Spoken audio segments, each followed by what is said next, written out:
നാട്ടുവിശേഷങ്ങളിലേക്ക് എല്ലാ മാന്യ പ്രേക്ഷകർക്കും സ്വാഗതം.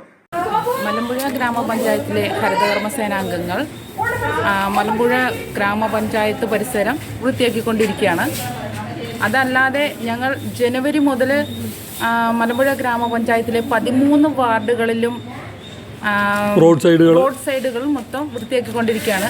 ഞങ്ങൾ എത്രമാത്രം വൃത്തിയാക്കുന്നോ അതിനനുസരിച്ച് പിന്നെയും ജനങ്ങൾ അതേപോലെ ഇട്ടുകൊണ്ടിരിക്കുകയാണ്, പിന്നെയും വേസ്റ്റ് ഇട്ടുകൊണ്ടിരിക്കുകയാണ്. അതിൽ ജനങ്ങൾ എന്തെങ്കിലും ഇനി ഞങ്ങളങ്ങനെ കൊണ്ടിടില്ല. ഞങ്ങൾ എല്ലാ വാർഡിലും ഹരിതകർമ്മസേനാംഗങ്ങൾ വരുന്നുണ്ട് വീടുകൾ തോറും. അത് അവർ വരുമ്പോൾ അവരോട് സഹകരിക്കുക, അങ്ങനെയുള്ള ഒരു മനോഭാവം ജനങ്ങൾക്കുണ്ടായേ തീരൂ. അതേ ഞങ്ങൾക്ക് പറയാനുള്ളൂ. ഞങ്ങൾ വൃത്തിയാക്കുന്നു, നാട്ടുകാർ വൃത്തികേടാക്കുന്നു. മലമ്പുഴ വളരെ ബുദ്ധിമുട്ടി മലമ്പുഴ ഗ്രാമപഞ്ചായത്തിൻ്റെ 13 വാർഡിലെയും റോഡരികിലെ മാലിന്യം വൃത്തിയാക്കുന്നു. എന്നാൽ നാട്ടുകാരിൽ ചിലർ വീണ്ടും വഴിയോരത്തും മറ്റും മാലിന്യം കൊണ്ടെറിയുന്നു.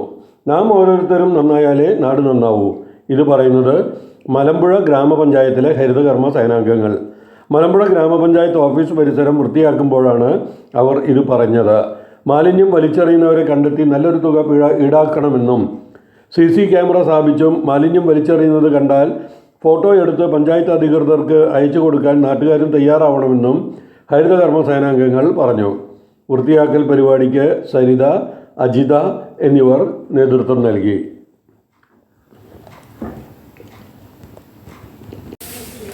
വീണ്ടും ജനങ്ങൾ ഇങ്ങനെ കൊണ്ടിടുകയാണെങ്കിൽ അതിന് പഞ്ചായത്ത് അധികൃതർ എന്തെങ്കിലും നടപടി എടുക്കും എന്നാണ് ഞങ്ങൾ വിചാരിക്കുന്നത്. പക്ഷെ ഞങ്ങൾക്ക് കാണാൻ പറ്റണില്ല. അതുകൊണ്ടാണ് ആരാ കൊണ്ടിടുന്നത് എന്നുള്ളൊരു അറിവ് ഞങ്ങൾക്ക് കിട്ടാത്തതുകൊണ്ടാണ്. ആർക്ക് വേണമെങ്കിലും ഇത് ഫോട്ടോ എടുത്ത് പഞ്ചായത്തിൽ അറിയിക്കാം.